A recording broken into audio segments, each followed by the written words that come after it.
You're visiting the Mom Next Door and our stories of faith. I'm glad you dropped by for a visit. Please stay a while and hear what the Lord has done in the lives of moms just like you and me.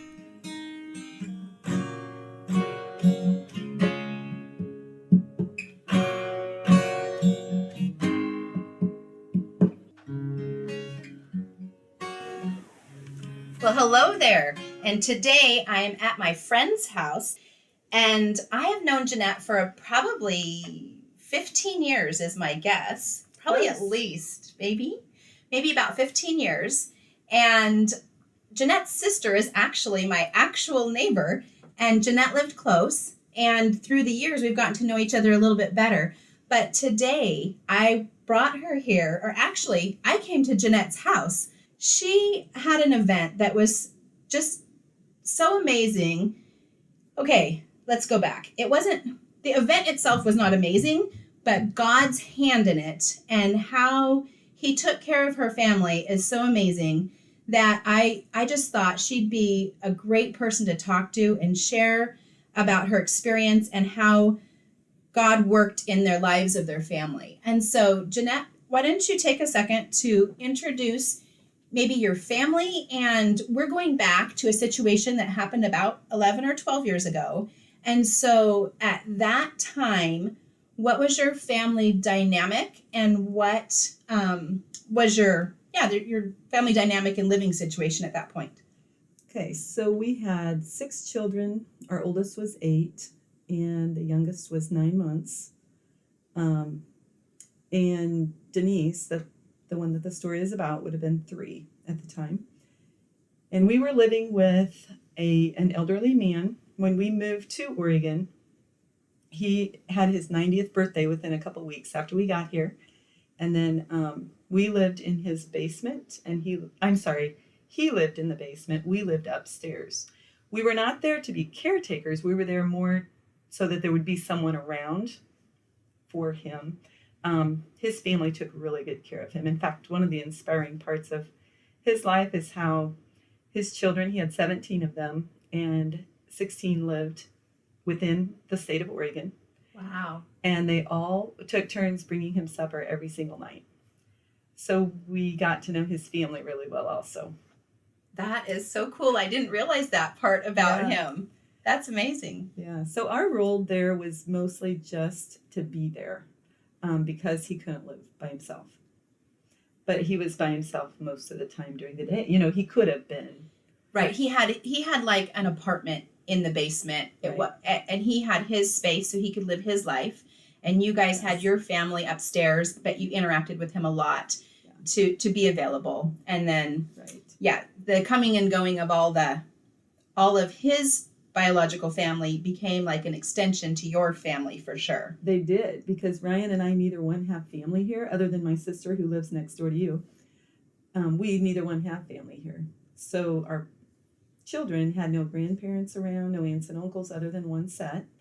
And they all became our family. They really did. And he became like a grandpa to our children. And we were so much a part of each other's lives that literally when we did read aloud, which we tried to do every day, he wanted us to come down in his apartment to do it. So we'd read with him. Yeah. And if we didn't come early enough, he would come knock on the little door that divided our units and say, "When are you coming down? It's time for story time. Come on and bring them all over and let's read." That's great.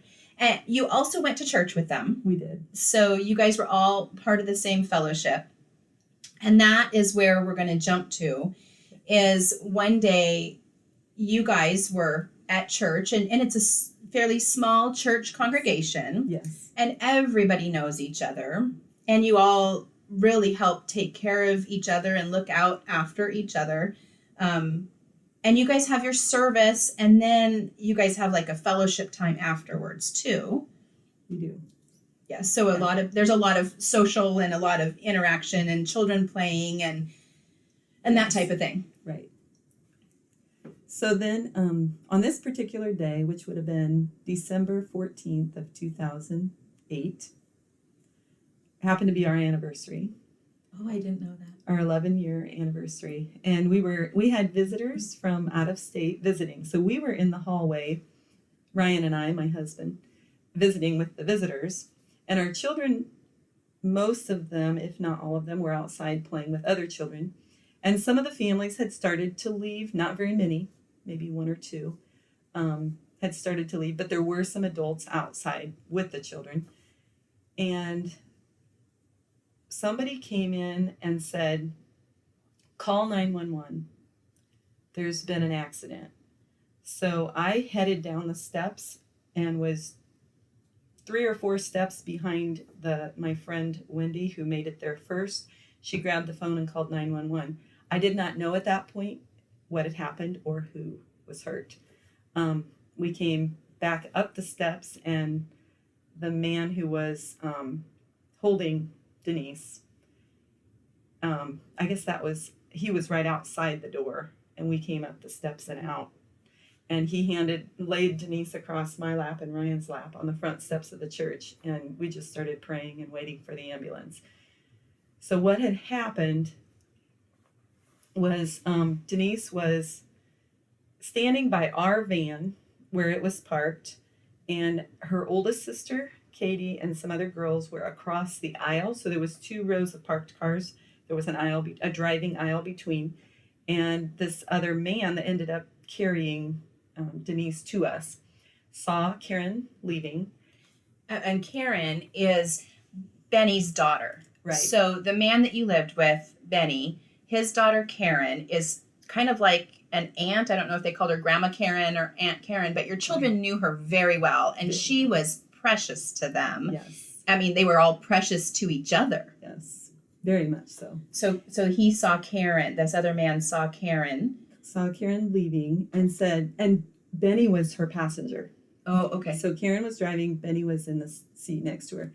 And he said, be careful, kids, Karen is leaving. We think what happened is Denise heard that. She saw Katie and she wanted to be safe. So she ran directly in front of Karen. And she was 3 at the time, and Karen was driving an SUV, and the hood of the SUV was taller than Denise. So she didn't see anything, nothing at all. She felt a bump, and she and Benny both thought they knew they ran over something, and she thought it was a suitcase. And then they bumped over the second time. Because she the front wheels and then the back wheels. Right. Front wheels first and back wheels second. So the front wheels went across her chest, knocked her down and went across her chest. And then the adult that carried her to us saw her turn onto her side and curl up. And then the back tire went over her from feet to head all the way. Oh, wow. And then she did stop, of course, because she saw the reactions of the people who saw it. Unfortunately, our oldest daughter did see it. Okay. And that we dealt with some emotional trauma with her too. Absolutely. Then, yeah. But so now you had Denise in your arms and across your laps, and you're waiting for an ambulance to come.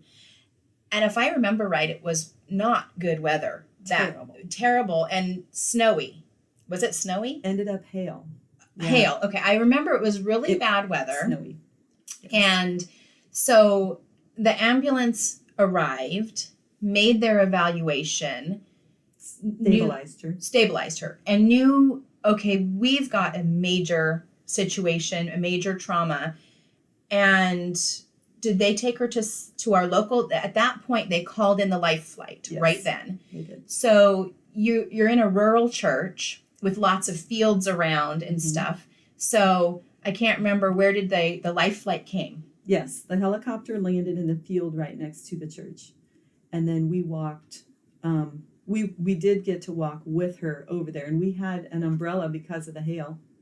They were escorting us over there, and the weather was getting worse by the minute. When it happened, there wasn't really much on the ground yet. But by the time they actually lifted off with her, the hail was so bad that the helicopter couldn't go. So they landed at Willamette University football field, transferred her into an ambulance, and took her by ambulance up to Portland. But we didn't know all that. Before we left the church, they told us that that the helicopter wasn't going to make it, and she would be at Salem Hospital. So we went to Salem Hospital. We get in there, and they have no record of anything because they didn't check her in. They just transferred her out in the football field. And when we finally figured all that out, and then we knew we needed, we knew we needed chains when we thought she was going to Portland. The news was we had to have chains. Well, we didn't have chains, and we didn't know anybody that did. But a really good friend there at the church made phone calls. I mean, he was calling stores to find chains. He was calling friends that he knew that might have them. He found a couple that did, and they were willing to let us take their vehicle. So he ran and got that vehicle and brought it back. I can't remember if we took, we did take that one to So Salem. they got you on the way. So Denise at this point is on the, in an ambulance, en route, about an hour and 15 minutes away to the major, like, children's trauma center and major hospital here. And you guys eventually got this car with chains ready to go, and you guys headed up to the hospital. Salem Hospital. Oh, you headed to the local hospital, found out they didn't have that, but then you rerouted. Right. And when so then the next time you saw her and had any more information from doctors was once you were at the Portland hospital. Right. And by that time, it was 4 hours from the time of the accident until we got to the hospital where she was. Okay. So in those 4 hours, they had done all those things, had her through emergency, checked, and in a room. So So she was stable. They stabilized her. And as they started evaluating all the trauma, what did they find? They found 2 skull fractures. Her lungs, I was going to review this, had contusions, do they call it? Bruising in her lungs. Okay. And that was almost it. Which was amazing. Phenomenal. Yeah. They told us that because she was 3, her bones were still spongy. Yeah. And they could take that kind of trauma better than when she would be even 4. You know, a year later, it's a lot different with that situation, and the outcome's usually different. Right. But so you guys were there, and you're with her now, and your family here, you have the other children at home, and your church family just came in and took care of everybody here so you guys could go there. And I know at this point, one of the things we're going to talk about is this is not only a trauma physically and all the things involved emotionally and everything, but you guys didn't have medical insurance. And so the hospital was a little concerned, and the hospital started asking you about your medical insurance, and they weren't real happy that you didn't have any, right? Right. So tell me more about that. Yeah, Ryan actually was very worried about that. That was one of the first things he thought of, and I guess as provider and breadwinner of our family, he thought of that almost first, but not directly first, but close. So 3 months before this happened in December, and in August we had made a decision. It was a scary decision for us to drop insurance. We couldn't afford it anymore. We had never been without insurance. We had never known, we honestly didn't know anybody in this area that used a healthcare sharing ministry. The only one we knew about was an uncle from the Midwest who had no children or family at home anymore, just him. But we took the leap and decided to join. We did in August, and this happened in December. Ryan was worried about having to tell the hospital that we don't have insurance, and they were worried about it. In fact, they hired a lawyer, or they probably have an in-house. They have their in-house somebody. lawyer. Yeah, they didn't hire one, but they got him involved in the case, thinking that this was going to be pretty involved, and it was. But Samaritan Ministries was a huge part of making it all come together. And in 9 months, we had not a single bill. So Samaritan's Ministries, we are members of it also now. And one of the reasons we are members now is because we heard your testimony at the time. So your sister was my neighbor at the time. And I think we got a phone call, I think the day it happened or the next day, to pray for little Denise. I remember to pray for little Denise, and she's 16 now, right? About 15. 15 now. And so I would have had like a 1-year-old and then 4 others, so we had 5 young children. And I remember when we'd sit down at our family worship time and we would pray for little Denise. And so it's so funny, even now, my adult children, if I say something about, I'm going to talk to Jeanette, you remember little Denise. And so little Denise is not so little anymore. No. But so that's, thank you. I remember getting the call to pray for Denise and the situation. And I remember following it for a lot of time there, like, how's everything happening? How's she doing? And then years later, when the same thing, we're self-employed. And so we didn't have insurance coming from a company. We were paying for our own insurance, and it just got so exorbitant that we decided we wanted to do something a little different. And so we were weighing these need sharing ministries and what that is. And so I remember talking to you, and I was like, I know this is like you guys had a major event, and you didn't have insurance. You had Samaritan's Ministries. So was that sufficient, and did it cover your bills? And when you told me, absolutely, the Lord provided amazing through that, and our needs were met, it really gave us the confidence to go, you know what, I think this will be good for our family. I think we're going to do it. And so we've been with Samaritan's Ministries for about 8 years. Okay. So off on the tail of your situation. So I remember in that, following your story, I remember that the hospital really wanted you to come through with like the state insurance and sign her up for the state insurance to cover it. And I remember over and over, you kept saying to them, I believe, or what I heard was, we're not worried, the Lord will provide. God's people will come through. God will show himself faithful, and we're going to trust him, and we're going to keep up with it. And that's what I believe happened. Yes. I'm going to start with when the claim happened, or when the accident happened, because it happened at the church and a vehicle was involved. We had 3 different insurance companies, and Oregon is a no-fault state. So we had 3 different insurance companies that we had to work with also. So it was not only Samaritan. I don't want to give a false picture here. So the first company that would help us with the need was the church itself. So they paid a certain amount. And then, or was the church last?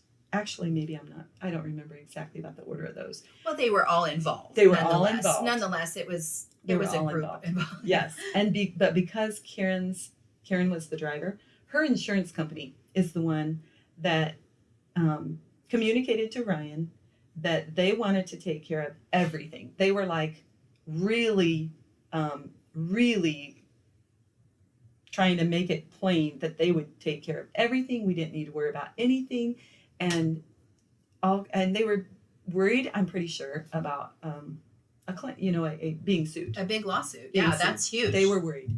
And Ryan tried to reassure them over and over, this is not Karen's fault. It would never, she could never have prevented it. It didn't matter who was in the driver's seat. It was going to happen because she didn't see her. There was no way to prevent this accident. Right. Anyway, so Ryan told this man, the claim adjuster from this company, that we also had an account in the community. I don't know if you remember that, but there was an account set up in the community for people that wanted to help financially. And so for the situation. Right. Yes. So he asked this claim adjuster, at what point do we use this money? Because we have it. And he told Ryan that, why don't you save that money for a family vacation or for Denise's college education, and you just use that money for other things, and we'll take care of this. And that really bothered us because it was kind of like feeling bribed. like, what would it be like for all this community, caring community of family and friends who wanted to help us with a financial need, to use that money for a family vacation, or for it just didn't feel right. Like a little disingenuous that if people gave for the cause of this, for us to take that money and go use it for a vacation, it just didn't sit well. No, it didn't. So that was one one side of the financial part of it that we felt like kind of a temptation or something. Right. I remember the other part of the money thing, and that was because we didn't have insurance. The financial part of the hospital department required that we give them full disclosure of our financial situation. So we had to list out everything, all of our expenses, all of our income, everything. And we had never done that because we're not budgeters. We should be, but we're not. And when we did that and we were forced to do it and to look at everything and disclose it all, that was when we looked at it, and they did too, and said, how can this be? This is 2008. The recession was going on. Mm-hmm. Ryan didn't have work. Our income was less than our regular expenses. That's not counting extra expenses. This is just our regular expenses. That was when we felt like God was showing us, look what I've done for you. And we weren't hurting.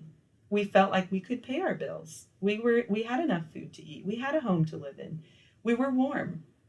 We had clothes. How can this be? And then it was just like you're looking and going, God, you have been faithful to carry us. If I look back now, when I evaluate all this, the finances, and you have been faithful, you have carried us through this far. And so we're trusting you in this too. And we know that you'll carry us into the future and you'll cover this. Right.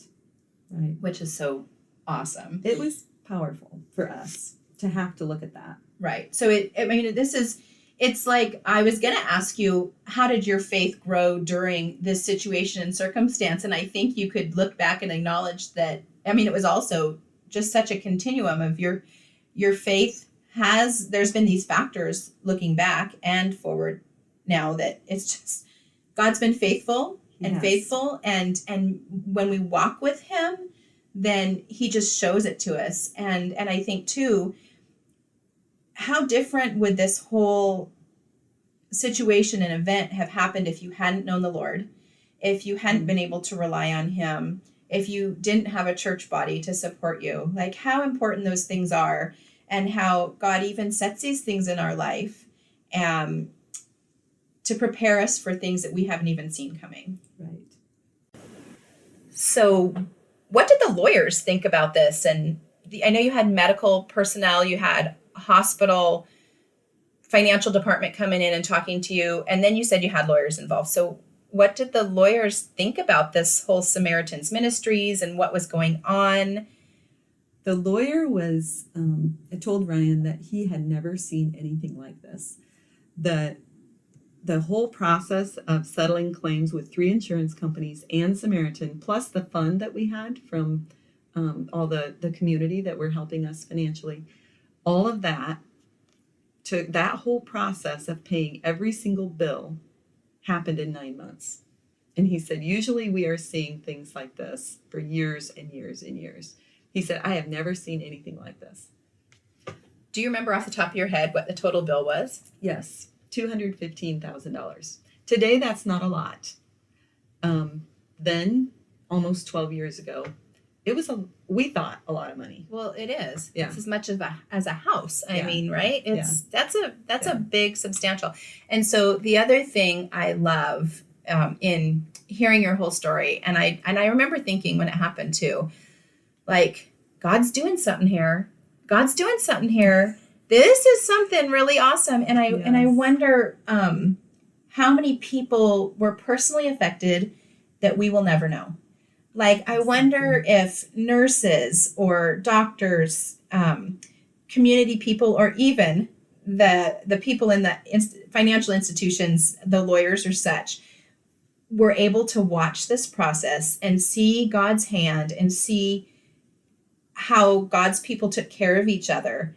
And I just kind of think that we may never know on this side of heaven, the fruit that came of that whole event. You know what's interesting is I felt that almost right away.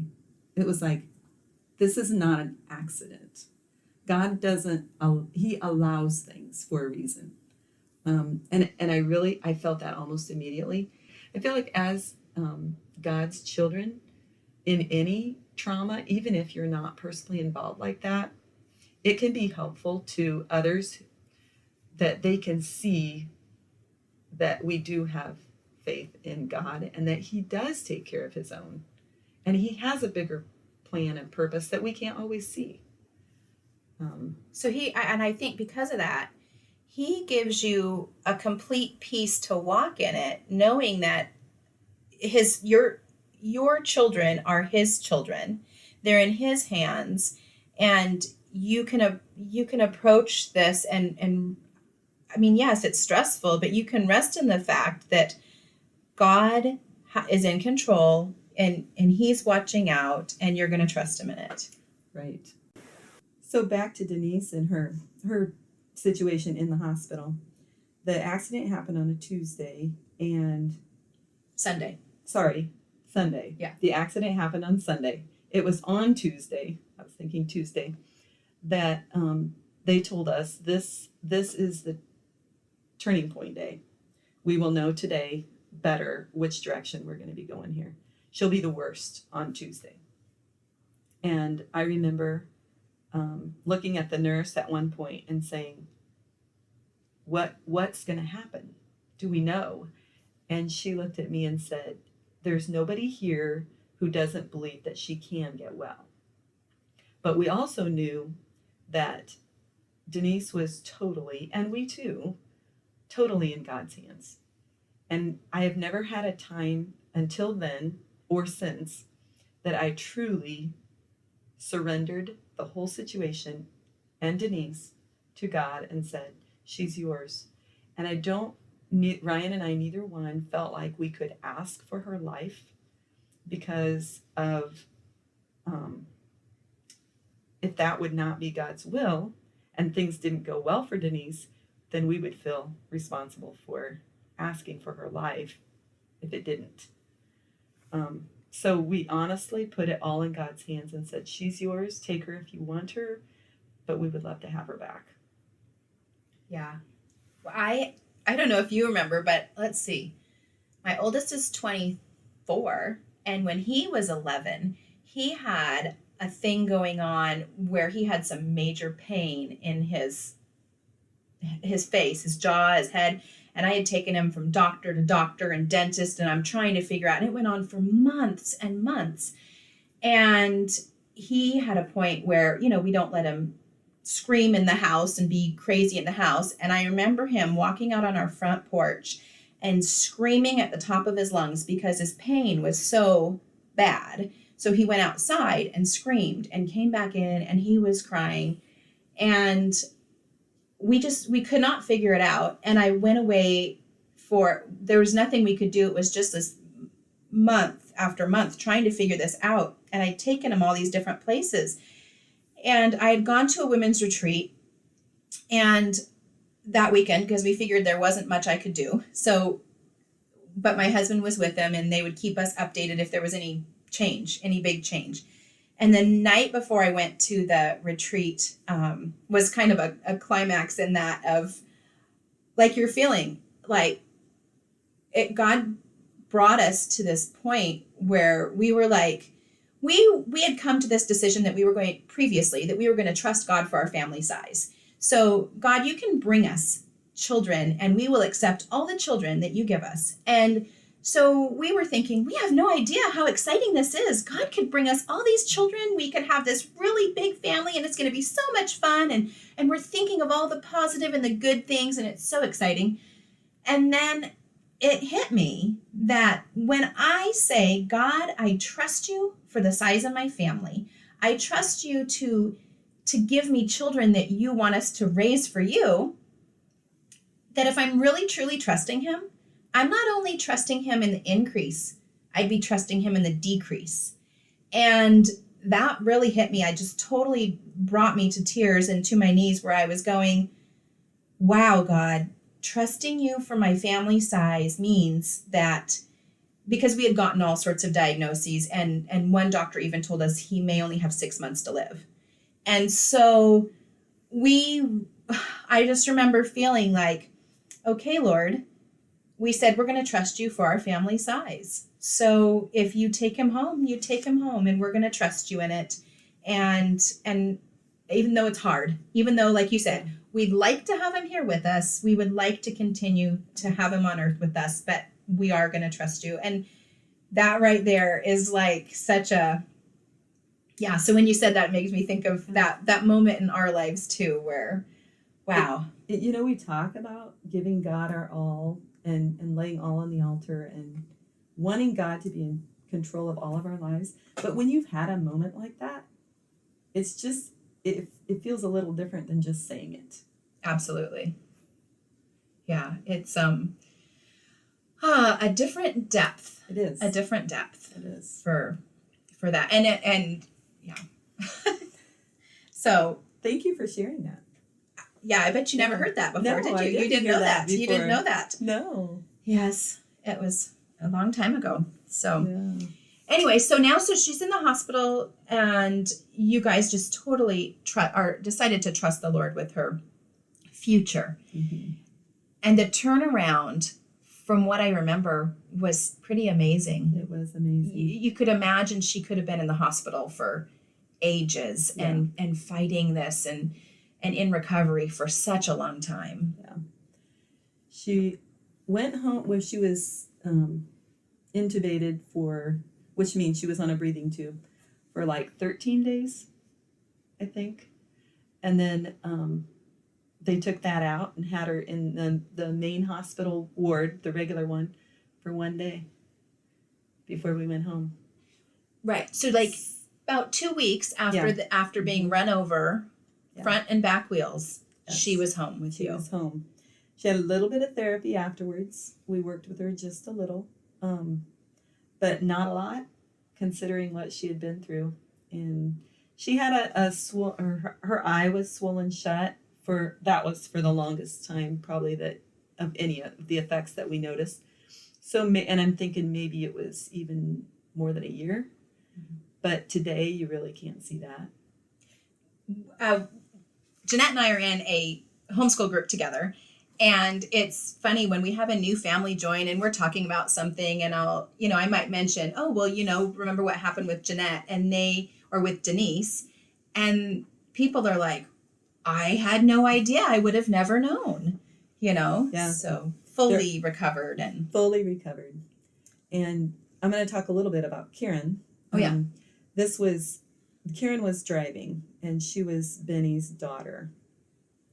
And this was really, really hard on Karen. You can understand that. I mean, it was really hard. But I wonder if what made it even harder was because we were somebody she loved.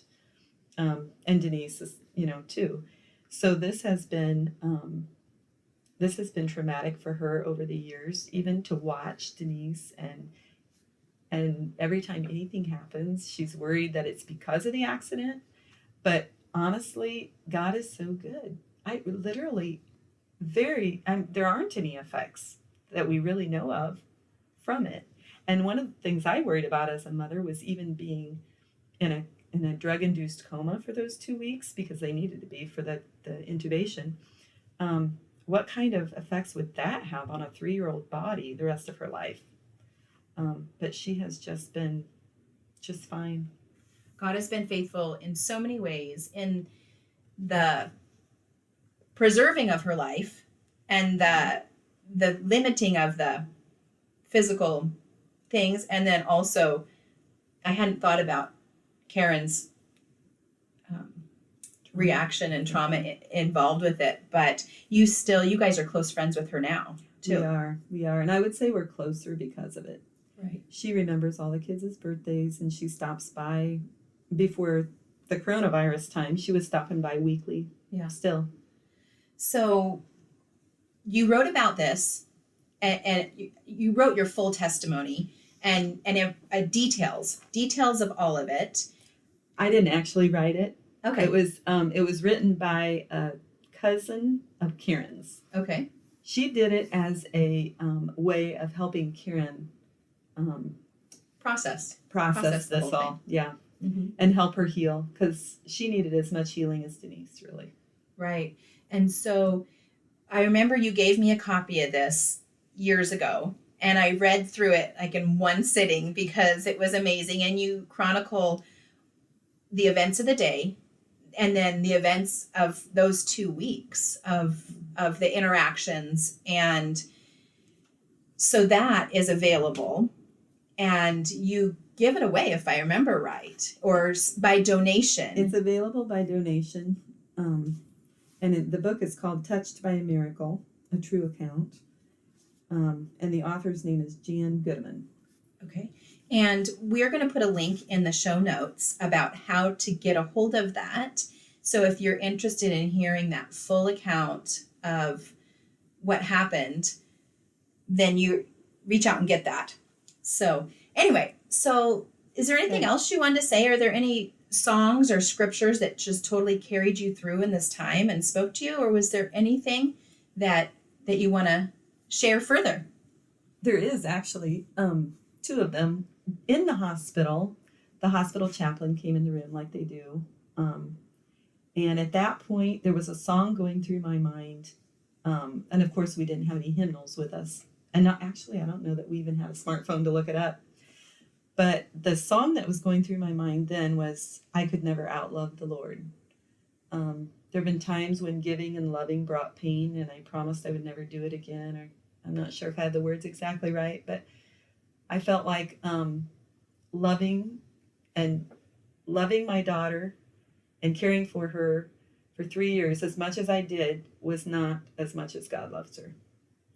And he cares about her more than I do. He will do what is best for her. If that means take her or let her live longer, whatever that means. So the chaplain looked up the song for me and brought it to me later. Yeah. It was that was nice. Yeah. And then after Denise came home, and before she even had the accident, she was a singer. She loved to sing. We would hear her singing songs a lot. And even after the accident, one of the first songs we heard her sing when she was by herself playing was God Will Take Care of You. Oh, it was that's so sweet. It was so touching. I was like, God did take care of her, and he took care of us. It wasn't, it was all of us. He took care of us all. So. That is so good.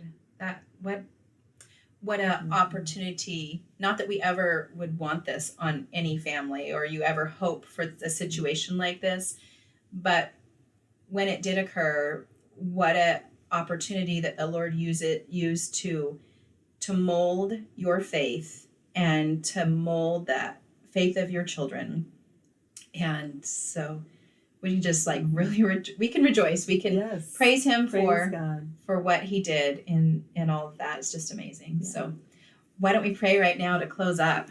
So Lord, I just thank you for Jeanette and for Denise and Ryan and the whole family. And I thank you that you had your hand. You saw this happening and you were with Denise the whole time. You were with Karen. And Lord, these things, they may be traumatic and they're hard to walk through, but Lord, you have a purpose, and thank you for being with this family during this time and for showing your provision, your faithfulness, and your love for them, for being Denise's friend and for loving her even more than her parents could. And you knew what was best. Thank you for growing that faith in them. In Jesus' name, amen. Amen. Just a couple end notes I wanted to add on here. If you're interested in getting the book that Jeanette talked about on this podcast, go to melttheheart.com, and it's available by donation. So I know you're going to love it. I read it in just one sitting. It was captivating. Secondly, if listening about a need sharing ministry was of interest to you and you're interested in finding out more, go find Samaritan's Ministry International and find out more about how their program works. And then if you choose to sign up, make sure that in the referral box, you say that you are referred to Samaritan's Ministry by Ryan and Jeanette Slagel. Their last name is spelled Slagel, and they will receive a referral credit for sharing how Samaritan's Ministry has just helped their family and come and supported them in a time of need. Whatever is true.